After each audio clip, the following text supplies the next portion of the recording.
के सिंह और आज हम भारतीय संविधान का भाग 3 देखेंगे। यानी कि हमने भाग 1 भी देख लिया है, भाग 2 भी देख लिया है, भाग 3 देखेंगे। यानी पहले हमने नाम यानी कि उसके सब चीज़ें जान ली, फिर उसका नागरिक कौन होगा, नागरिकता जान ली। अब हम जानेंगे अधिकार क्या है।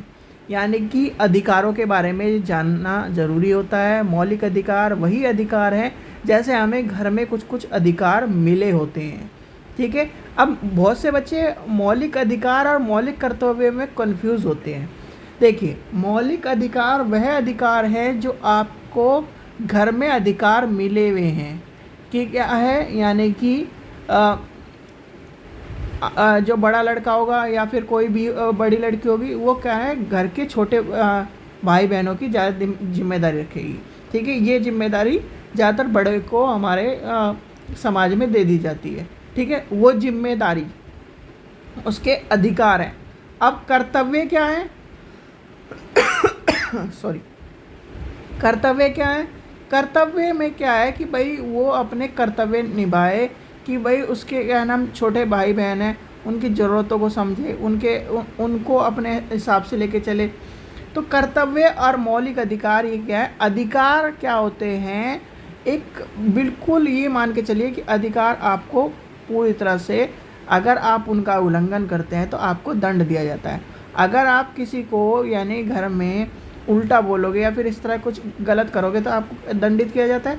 तो वही अधिकार हमारे इस तरह से, जैसे कि आपने छोटे भाई को या बड़े भाई को गलत कह दिया या फिर कुछ उल्टा कह दिया या फिर क्या नाम अपने बड़े भाई होने का फ़ायदा उठाते हुए छोटे भाई को मार दिया, तो क्या है, जो मौलिक अधिकार जिन्होंने दिए हैं, यानी अधिकार आपके फादर ने, मदर ने, जिन्होंने भी दिए हैं, वो आपको क्या करेंगे, उसके लिए दंडित करेंगे कि नहीं करेंगे। तो ऐसे ही मौलिक अधिकार होते हैं। मौलिक अधिकार के लिए हमें दंड दिया जा सकता है, दंड दिया जाता है, और जो मौलिक कर्तव्य है उसके लिए हमें दंडित नहीं करा जाता, या फिर एक तरह से हम बच सकते हैं उससे, ठीक है। तो यही सबसे बड़ा डिफरेंस आपको देखने के लिए मिलता है। तो मौलिक अधिकार जो है हमारे कहाँ से कहाँ तक है? अनुच्छेद 12 से लेकर अनुच्छेद 35 तक आपको देखने के लिए मिलेंगे। यानी कि भारतीय संविधान के भाग 3 में अनुच्छेद 12 से लेकर अनुच्छेद 35 तक दिए गए हैं। अब मौलिक अधिकार, यानी कि मौलिक अधिकार है क्या? मौलिक अधिकार यानी कि ये है आपका मौलिक अधिकार 12 से 35 तक। ये संविधान के सबसे महत्वपूर्ण भाग माना जाता है। और एक चीज़ ध्यान रखना, ये क्वेश्चन आप जब भी LLB वाले स्टूडेंट या फिर BA LLB हो गया या BCom LLB हो गया या BSc LLB, जो भी LLB यानी लॉ के स्टूडेंट है, जब आप इसका क्वेश्चन लिखो संविधान का, तो एक कोट ये आपको जरूर डालनी है, यानी कि डॉक्टर भीमराव अंबेडकर जी ने अनुच्छेद 32 को संविधान की आत्मा और हृदय कहा है। ये कोट आप डालते ही तो एग्जामिनर ये समझता है, या फिर एग्जामिनर हम ये समझते हैं कि भाई थोड़ा बहुत बच्चे को जानता है और कहीं ना कहीं उससे रिलेटेड माना जाता है, ठीक है। ये नागरिकों के अधिकारों की रक्षा करते हैं, यानी कि नागरिकों के अधिकारों की रक्षा की बात भी आपको देखने के लिए मिलती है। अब हम लेके चलते हैं अनुच्छेद 12। बहुत से बच्चे क्या कहते हैं, अनुच्छेद 12 और 13 को कंसीडर ही नहीं करते या फिर एक तरह से समझते ही नहीं है। भाई अनुच्छेद 12 और 13 है क्या? अनुच्छेद 12 में आपको पता होना चाहिए अनुच्छेद 12 क्या कहता है। भाई अनुच्छेद 12 में राज्य की परिभाषा, यानी कि राज्य मतलब देश के बारे में बताया गया, केंद्र क्या, सरकार क्या है, राज्य सरकार क्या है, संसद क्या है, राज्य विधानसभा क्या है, स्थायी निकाय क्या है, सरकारी प्राधिकरण क्या है, यानी कि इसके बारे में सब कुछ बताया गया है। यानी कि एक तरह से इसकी परिभाषा बताई गई है कि राज्य है क्या, यानी कि परिभाषा बताई गई। इस भाग में जब तक कि संदर्भ में जो भी राज्य है अंतर्गत भारत के सरकार, संसद, राज्य के प्रत्येक सरकार के विधान मंडल और राज्य के क्षेत्रों के बारे में, भीतर सरकार के बारे में, नियंत्रण के बारे में, सब चीज़ आपको अनुच्छेद 12 के अंतर्गत देखने के लिए मिलती है। अब आते हैं हम अनुच्छेद 13 में। अनुच्छेद 13 क्या कहता है? और जितने भी हमारे लॉ के स्टूडेंट ने ध्यान रखना, अनुच्छेद 13, ठीक है, अनुच्छेद 13 सबसे इम्पोर्टेंट अनुच्छेदों में से है। जो भी आपको आप लॉ पढ़ रहे हो उसमें ये ध्यान रखना, अनुच्छेद 13 बहुत सी जगह काम आता है। ठीक है, अनुच्छेद 13 क्या कहता है? अनुच्छेद 13 कहता है मौलिक अधिकारों के विरुद्ध कोई भी कानून शून्य होगा। क्या हो जाएगा? शून्य हो जाएगा। यानी कि एक तरह से इसमें क्या कहा गया है, संविधान के अंदर का प्रारंभ से ठीक पहले भारत के राज्य क्षेत्र में प्रवृत्ति सभी विधियां उस मात्रा तक शून्य हो जाएंगी जिस तक वे इस भाग के लिए उपबंधों से असंगत हैं। ठीक है, यानी कि एक तरह से हम कहेंगे कि भाई उसके कोई भी उल्लंघन करता है तो शून्य मानी जाएगी। अगर कोई भी कानून या फिर इस तरह की चीज़ें लेके चलता है, कानून बना रहा है कि भाई उसको पूरी तरह से परिवर्तन कर देंगे तो ये असंगत हो जाएंगी। अब आती है क्या बोलते हैं, यानी कि न्यायालय ऐसे कानून को असंवैधानिक घोषित कर देगा। जो भी इस तरह के जो होंगे, जो उल्लंघन कर रहे हैं या फिर इस तरह की चीज़ों को लेके चल रहे हैं, उसे विधि में कहीं ना कहीं या फिर एक तरह से न्यायालय क्या कर देगा, असंगत कर देगा। यानी कि विधि के अंतर्गत भारत के राज्य क्षेत्र में विधि का बल रखने वाले कोई भी आदेश, ठीक है, या अध्यादेश या उपबंध या नियम विनियम अधिसूची रद्द कर दिए जाएंगे या रद्द या प्रथा कर दिए जाएंगे। ठीक है, ये आपको पता होना चाहिए। फिर इसके अंतर्गत जो ये बात कही गई, यानी कि कोई भी, यानी कि भारत का राज्य क्षेत्र में किसी विधानमंडल या अन्य सक्षम अधिकारी या संविधान के प्रारंभ से होने से पश्चात कोई भी विधि या फिर इसके जो अनुरूप अगर कोई भी इस तरह के काम करता है तो वो पूरी तरह से एक तरह से क्या हो जाएगा, निलंबन हो जाएगा। अब चौथा पॉइंट क्या कहता है, 13 का चौथा पॉइंट क्या कहता है, इस अनुच्छेद में कोई भी बात, अनुच्छेद 368 यानी 368 के अधीन किए गए नए संविधान के किसी भी संशोधन में लागू नहीं होगी।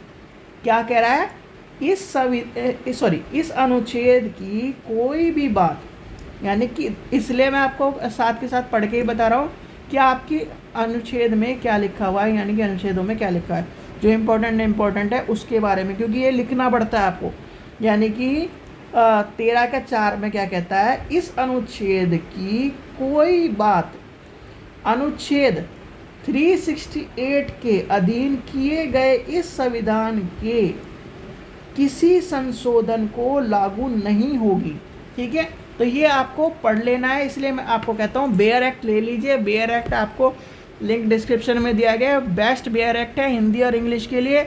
इससे अच्छे क्या नाम आपको बेयर एक्ट जितने भी यूपी में एपीओ आपका जुडिशल सर्विस के हैं, आपका क्या है उत्तराखंड हो गया, आपका बिहार हो गया, झारखंड हो गया, यानी कि हिंदी मीडियम के जितने भी एमपी के जितने भी क्षेत्र हैं जहाँ पर हिंदी में वकालत चलती है, वहाँ के लिए सबसे बेस्ट क्या नाम जो बेयर एक्ट माने जाते हैं, इलाहाबाद वाले माने जाते हैं। तो इलाहाबाद वाले आपके बेयर एक्ट आपको लिंक डिस्क्रिप्शन में दे रखा है, वहाँ से जाकर ले लो। ठीक है, अगर भाई आप फर्स्ट ये सोच रहे हो आखिरी में लूँगा, फर्स्ट सेमेस्टर में हो, सेकंड सेमेस्टर में, तो आप बहुत गलती कर रहे हो। भाई बेयर एक्ट आपके पास होने चाहिए। ठीक है, बेयर एक्ट आप जिस टाइम एडमिशन लो उससे 1 महीने बाद ही एडमिशन जिस टाइम क्लास में जाना शुरू करो ले लो, क्योंकि बेयर एक्ट ही पढ़ने हैं। और बेयर एक्ट मतलब आपको सारी 20-25 जो किताबें हैं वो आपको रट घेरनी है। ठीक है, तो चलिए शुरू करते हैं आगे, यानी कि आगे क्या आएगा, अब चलते हैं यानी कि समानता का अधिकार। अब भाई अच्छा, समानता के अधिकार से आपसे एक क्वेश्चन पूछता हूँ। एक क्वेश्चन हमारे दिमाग में घूमता है कि जो सभी अधिकार हैं, जो हमारे सभी अधिकार दिए गए हैं, वो सबसे इम्पोर्टेंट किससे जुड़े हुए हैं। अगर हम एक अधिकार की बात लेके चलें, जो एक अधिकार है वो सभी से जुड़ा हुआ है, चाहे आपका समानता हो, शोषण के विरुद्ध हो, शिक्षा का अधिकार हो, आपका धर्म का अधिकार हो, ये सारे एक अधिकार से जुड़े हुए हैं। पता है कौन सा? वो है स्वतंत्रता का अधिकार। अगर हम स्वतंत्रता को केंद्र में रख के चलें, यानी कि स्वतंत्रता के अधिकार, ये आपका 19 से 22 तक के जो स्वतंत्रता का अधिकार हम केंद्र में रखें, तो भाई स्वतंत्रता किससे मिलती है? समान। जब स्वतंत्रता मिलेगी तभी तो आप समानता कर पाओगे, है कि नहीं? सोच के देखो, लॉ का मतलब ये है कि जो लिखा हुआ है उसके हिसाब से नहीं चलना, उसके हिसाब से चलते हुए आपको उसके हिसाब से ही सोचना है। यानी कि लॉ में अगर लिखा है ये सब चीज़, तो ये कहने का मतलब है भाई किताब में ये लिखा है, बेयर एक्ट में ये लिखा है, पर उसके हिसाब से आपको अपने आप को ढालते हुए अपने क्लाइंट को बचाना है और उसको चलाना है। भाई अच्छा आप कहते हो कि भाई राम जेठमलानी जी थे या फिर कोई भी थे, यानी कि हम वकीलों की बात करते हैं कि भाई वो बहुत बड़े वकील हैं, ये हाई कोर्ट के, सुप्रीम कोर्ट के, उन्हें क्या पता है जो आपको नहीं पता? अब वो भी तो वही किताब पढ़ रहे हैं, वो भी तो, बस वो आपसे थोड़ा सा ट्रिक जानते हैं। भाई यहाँ पर ये क्या लिखा है कि भाई स्वतंत्रता में ये इस लैंग्वेज में लिखा है, देखो ये इस लैंग्वेज में लिखा है, मैं तो इस हिसाब से चल रहा हूँ। और आप कहोगे भाई अनुच्छेद 19 तो ये कह रहा है, अनुच्छेद स्वतंत्रता के बारे में कहता है। नहीं, यही सब फ़र्क होता है थोड़ा सा, जब आप वकालत करते हो, जब आप वकालत के फील्ड में आ जाते हो तो आपको ज़्यादा चीज़ें समझ में आने लगती हैं, ठीक है। तो जब आप, इसलिए कहता हूँ बेयर एक्ट पढ़ना शुरू करो, उसमें आपको सारी चीज़ें समझ में आएगी। सबसे पहला आता है यानी कि समानता का अधिकार, जो कि हमारे 14 से लेकर 18 तक है। सबसे पहला क्या कहता है? कानून के समक्ष, या कानून में सबको क्या है, सभी को समानता दी गई, यानी कि विधि के समक्ष समानता। राज्य, भारत के राज्य क्षेत्र किसी व्यक्ति को विधि के समक्ष समानता का और विधि के जो अधिकार है और उससे वंचित नहीं किया जाएगा, ये ध्यान रखना। जो आपका 13, 14, एक मिनट और चलिए। तो यानी कि अब क्या कहता है, अब कहता है अनुच्छेद 15 कि भेदभाव का निषेध करना, यानी कि धर्म, लिंग, जाति, जन्म स्थान के आधार पर भेदभाव नहीं होना चाहिए। भाई कोई भी व्यक्ति है, राज्य के किसी भी नागरिक को या किसी भी धर्म के व्यक्ति को, किसी मूल का हो, किसी भी जाति का हो, किसी भी लिंग का हो, किसी भी स्थान में पैदा हुआ हो, आपको उसके साथ भेदभाव नहीं करना है, ठीक है। 15 हमें ये बताता है। कोई भी व्यक्ति जो है अपने क्या नाम कार्य क्षेत्र में या फिर दुकान पर, सार्वजनिक स्थान पर, भोजनालय पर, होटल पर, सार्वजनिक मनोरंजन के स्थान पर प्रवेश कर सकता है, ठीक है। उसके साथ भेदभाव नहीं होगा, ठीक है। यानी कि भाई कोई पानी पीने जा रहा है, आपने देखा तो पुरानी पिक्चरों में आप देखते थे कि कुएं से पानी नहीं भरा जाता था, मंदिरों में जाने नहीं दिया जाता था, इस तरह की जो बात है वो नहीं होगी। घाट पर नहाने नहीं दिया जाता था, इस तरह की जो चीज़ें हैं वो नहीं करी जाएंगी। तो ये आपको ध्यान में रखना है।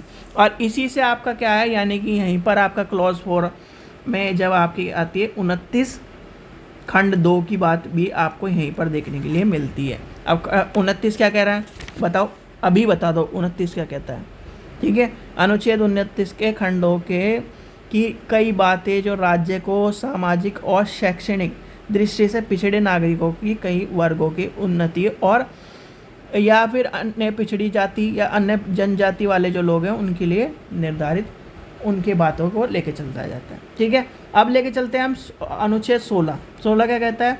सरकारी रोजगार में समान अवसर, यानी कि सरकारी रोजगार में क्या करना है, हमें समान अवसर प्रदान करने हैं, ठीक है। तो ये आपका क्या हो गया, अनुच्छेद 16, ठीक है। लोक नियोजन के विषय में अवसर की समानता, अगर ये आप उसमें देखोगे तो लोक नियोजन के विषय में अवसर की समानता की बात कही गई है, ठीक है।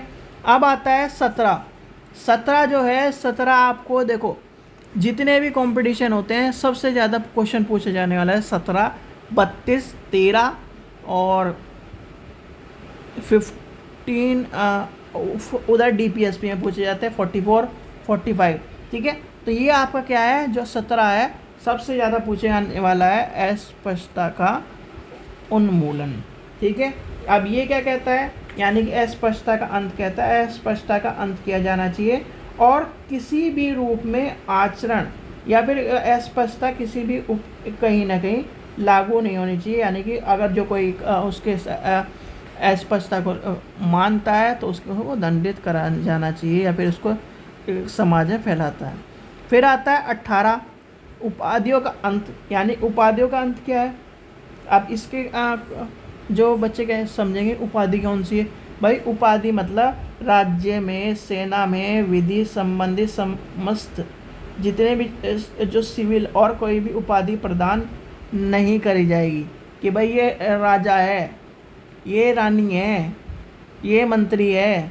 मंत्री मतलब वो वाले मंत्री जो हमारे टर्म है, ठीक है, राजा मंत्री चोर सिपाही वाले जो बात कर रहा हूँ वो वाली, ठीक है। इस तरह की उपाधि नहीं होगी। भारत का कोई भी नागरिक किसी भी विदेशी राज्य की कोई उपाधि स्वीकार नहीं करेगा, ठीक है। तो ये भी आपको ध्यान में रखना है कि इस तरह की बात कही गई है हमारे अनुच्छेद 18 में, ठीक है। कोई भी व्यक्ति जो भारत का नागरिक नहीं है, राज्य के अधीन लाभ या विश्वास के किसी भी पद को भारत करते हुए, यानी कि भारत में उसके राष्ट्रपति और उपराष्ट्रपति या फिर इस तरह की चीज़ों को स्वीकार नहीं करा जाएगा, ठीक है। तो यानी कि उपाधि की बात कही गई है। अब आते हैं अनुच्छेद हम 19 से 22 तक। 19 से 22 तक क्या कहते हैं? 19 से 22 की आपकी स्वतंत्रता की बात करते हैं, और स्वतंत्रता में सबसे इम्पोर्टेंट माना जाता है 19। सबसे इम्पोर्टेंट क्या माना जाता है? आपका 19। 19 क्यों माना जाता है? 19 में आपके कितने हैं, यानी कि 19 में आपको कितनी अनुच्छेद दिए गए हैं? 19 में आपकी सभी नागरिकों को भाई वाक की स्वतंत्रता, अभिव्यक्ति की स्वतंत्रता, शांतिपूर्ण जो चीज़ें हैं उनकी स्वतंत्रता, संघ और जो बनाने की स्वतंत्रता, यानी कि सरकारी जो सोसाइटी है या फिर सोसाइटीज़ हैं उनकी बनाने की स्वतंत्रता आपको 19 में दी गई है, ठीक है। भारत के राज्य क्षेत्र में जो आपके संचरण है उसकी बात कही गई है। भारत के राज्य क्षेत्र में किसी भाग में निवास करने और बसने की बात कही गई है, ठीक है, कुछ स्टेटों को छोड़कर, ठीक है। फिर कोई आता है कोई भी, यानी कि आपने उपजीवन, व्यापार, कारोबार करने का अधिकार किसके अंतर्गत मिलता है? आपको 19 के अंतर्गत मिलता है, ठीक है। तो ये आपको पता होने चाहिए। ये सारे के सारे क्लॉज आपको कहीं ना कहीं लेके चले जाते हैं, जिसमें आपको बताया जाता है कि भाई ये आपके अधिकार हैं, अनुसूचित जाति के हैं या फिर अनुसूचित जनजाति के हैं। आप व्यापार कर सकते हो, खुलेआम घूम सकते हो, स्वतंत्रता।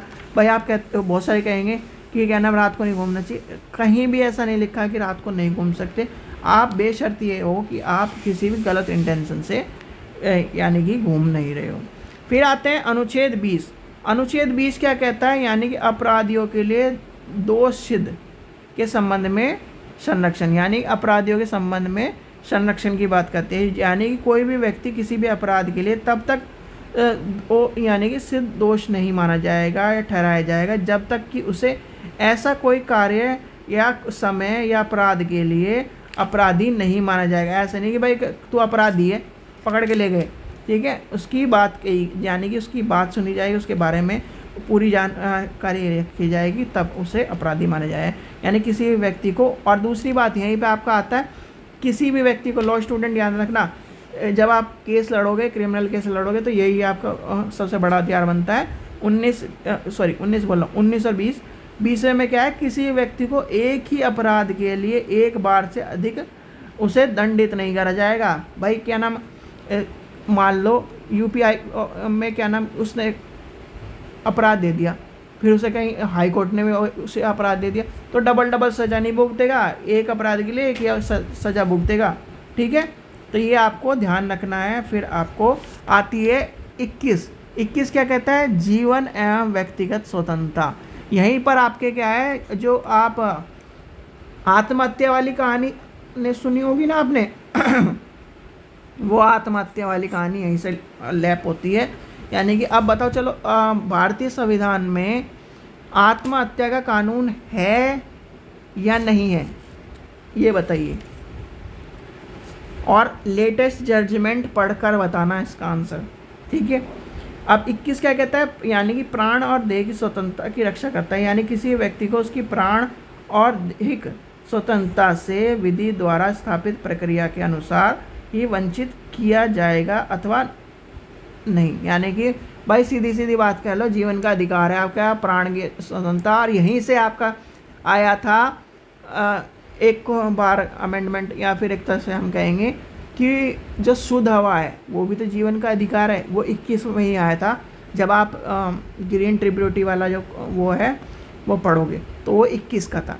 अब आते हैं 21A। 21A की बात जब हम लेके चलते हैं, 21A आपको देखने के लिए कब मिला, ठीक है। सबसे बड़ी बात आती है 21A क्या है और 21A आया कब, ठीक है। 21A आपको पता होना चाहिए 21A आया कब था, ठीक है। यानी कि 21A बताइए कमेंट सेक्शन में 21A आया कब। और 21A में यानी कि जितने भी आप टीचर्स बन रहे हैं या फिर टीचर होंगे जो आपके घर में होंगे, तो वो 21A के अंतर्गत शिक्षा का अधिकार की बात करते हैं। यानी कि 6 से 14 वर्ष तक के बच्चों को, आए वाले बच्चों को निःशुल्क व अनिवार्य शिक्षा देने का यानी कि राज्य विधि और सरकार का कहीं ना कहीं कर्तव्य बनता है। अच्छा, अब गार्जियन वाली जो कहानी है, यानी गार्जियन का अधिकार क्या है। गार्जियन को अधिकार कहा गया है कि भाई आप अपने छोटे बच्चों को स्कूल भेजो और वो उनका यानी कि अधिकार है। अधिकार है या कर्तव्य है, बताओ, कोई बता सकता है। यानी कि जब हम आपके मौलिक कर्तव्य पढ़ेंगे 21A में, तो उसमें लास्ट जो क्या है, यानी 11वां नंबर, उसमें लिखा गया है कि भाई आपका कर्तव्य है कि आप अपने बच्चों को पढ़ाओ, ठीक है। तो ये आपका पता होना चाहिए। अब आता है 22। जैसे 20 इम्पोर्टेंट है वैसे ही आपका 22 इम्पोर्टेंट आएगा, ठीक है। गिरफ्तारी एवं निषेध के संरक्षण। भाई आप कहते हो कि भाई कुछ दिशाओं में गिरफ्तारी और निषेध की संरक्षण आपको मिलता है। यानी किसी व्यक्ति को जो गिरफ्तार किया जाएगा, ऐसे गिरफ्तारी के कारण उसे क्या करना है, उसे बताना है, ठीक है। उसको विधिक जागरूकता देनी है, विधिक सहायता प्रदान करनी है। ये सब चीज़ें आपको 22 के अंतर्गत मिलती है। और 22 के अंतर्गत ही आपको क्या है, बहुत सारी फैसिलिटी मिलती है। जैसे कि आपका मान लीजिए कोई व्यक्ति जो गिरफ्तार किया जा रहा है, उसके विरुद्ध जो कार्रवाई है या फिर उसको मजिस्ट्रेट के सामने लेके जा रहा है, न्यायालय के सामने लेके जा रहा है, जो उसके 24 घंटे की बात कही गई वो सारी आपके 22 में ही आती है, ठीक है। यानी कि 22 में प्रत्येक व्यक्ति को जो गिरफ्तार किया गया है उसको यानी कि उसकी अभिरक्षा के जो कानून है या फिर उसको गिरफ्तारी के साथ मजिस्ट्रेट व न्यायालय की यात्रा की बात करी गई है या फिर इस तरह की जो बात कही गई है, 24 घंटे की बात कही गई है, वो आपके अनुच्छेद 22 के अंतर्गत आपको देखने के लिए मिलती है। चलिए आगे चलते हैं। क्वेश्चन यहाँ सर अब आते हैं शोषण के विरोध अधिकार। शोषण के विरोध आता है 23 और 24 में।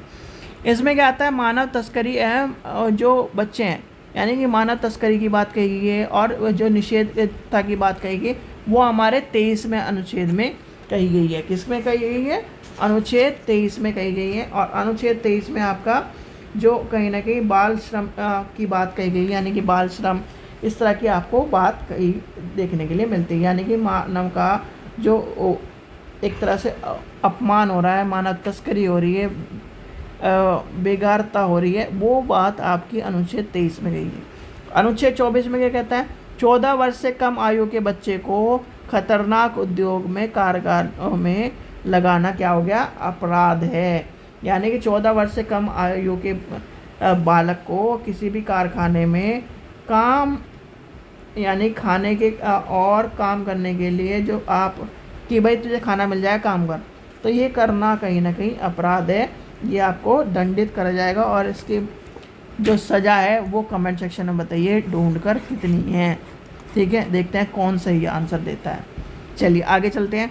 फिर आता है धर्म की स्वतंत्रता। अब धर्म की स्वतंत्रता क्या कहता है, भाई आपने देखा होगा कि भाई मैं इस धर्म को, यानी कि बहुत सारे हैं कि भाई मैं हिंदू धर्म को मानता हूँ, मुस्लिम धर्म में कन्वर्ट हो गए, मुस्लिम धर्म को मानता है, हिंदू धर्म में कन्वर्ट हो गए, सिख धर्म को मानता हूँ मैं, हिंदू धर्म में कन्वर्ट हो, हिंदू धर्म को मानता हूँ, सिख धर्म में, पारसी को। तो ये कहीं ना कहीं क्या है, धर्म की स्वतंत्रता। हमें भारत का संविधान क्या है, धर्मनिरपेक्ष राष्ट्र है, ठीक है। इसमें कहा गया है कि भाई हमारा कोई भी धर्म नहीं है, देश सभी धर्मों का सम्मान करता है। तो वहीं पर आपके आ जाते हैं अनुच्छेद 25 से 28 तक की बात, ठीक है। 25 से 28 तक की पहला क्या कहता है, धर्म का सम्मान करना है, पालन करना है और प्रचार की स्वतंत्रता मिलती है 25 में, ठीक है। 26 में क्या मिलती है, धर्म की संस्थाओं का प्रबंधन। अच्छा, यहीं से आपका मैं एक क्वेश्चन आपसे पूछता हूँ, धर्म की स्वतंत्रता मिलती है, अच्छा आप बाइक हो,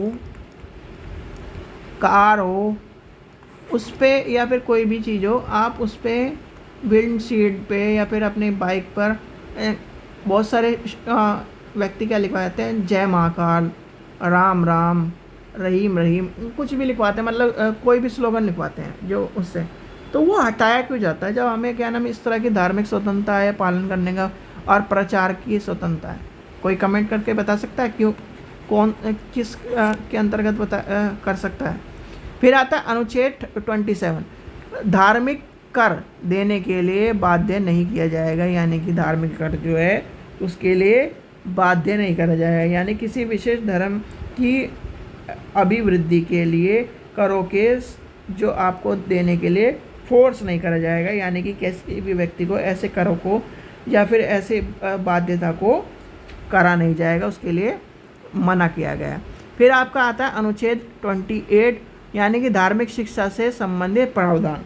अब धार्मिक शिक्षा से संबंधित प्रावधान क्या है? या किसी भी शिक्षा संस्थान में धार्मिक शिक्षा या धार्मिक उपसंबंध में उपस्थित होने के बारे में स्वतंत्रता। ठीक है भाई, कोई भी व्यक्ति या फिर कोई भी आप स्कूल कहे कि हम तो जी क्या है कृषि के स्कूल है, हम तो जी क्या है अपने इस मुस्लिम स्कूल है, हम तो हिंदू स्कूल है, ये अगर बच्चा कहे कि मुझे क्या नाम इसमें इस तरह की चीज़ें नहीं होती या फिर मुझे इस धार्मिक स्वतंत्रता चाहिए, मुझे धार्मिक तरह की बात चाहिए, ये भी आपका इसमें आपको बताई गई है, यानी कि आपके धार्मिक स्वतंत्रता में आपको मिलती है। भाई आपको आज़ादी है, यानी कि कोई भी जो बात है ऐसी जो शिक्षा संस्थान लागू नहीं कर सकता या फिर लागू जिस प्रशासन के राज्य की बात करता है उसके विरुद्ध जाता है तो उसके ऊपर कार्रवाई आपको देखने के लिए मिलेंगी। अब यहीं से आपका क्या हो जाता है, अनुच्छेद 23 भी आपका रिलेट 30 भी आपका रिलेट होता है। चलिए अच्छा ये रहा सांस्कृतिक एवं शैक्षणिक अधिकार। भाई आपका जो अनुच्छेद 29 कहता है, यानी भाषा, लिपि और संस्कृति की रक्षा करने की अधिकार की बात करता है। हिंदी है, पांडुलिपि है, उनको रक्षा करने की बात करता है। अनुच्छेद 30 क्या कहता है, अल्पसंख्यकों की शिक्षण संस्थान की स्थापना और संचालन करने का अधिकार। ठीक है, यहाँ पर ये आपको देखने के लिए मिलता है और इसी के अंतर्गत बहुत सारे संस्थान खुलते हैं। बताओ कौन कौन से संस्थान हैं, कुछ प्रमुख संस्थानों का नाम बताओ। ठीक है, चलिए आगे चलते हैं। आगे आता है संवैधानिक उपचार का अधिकार। अब संवैधानिक उपचार का अधिकार, इससे तो भैया एक क्वेश्चन आपको मिलता है जो कि आपका अनुच्छेद 32। अब कहोगे आप 31 कहाँ गया? 31 क्या है आपका 300A में चला गया। ठीक है, किस में चला गया? 300A में। संपत्ति का जो आपका अधिकार है वो किस में चला गया? 300A में आपको देखने के लिए मिलता है और ये आपको पता होना चाहिए।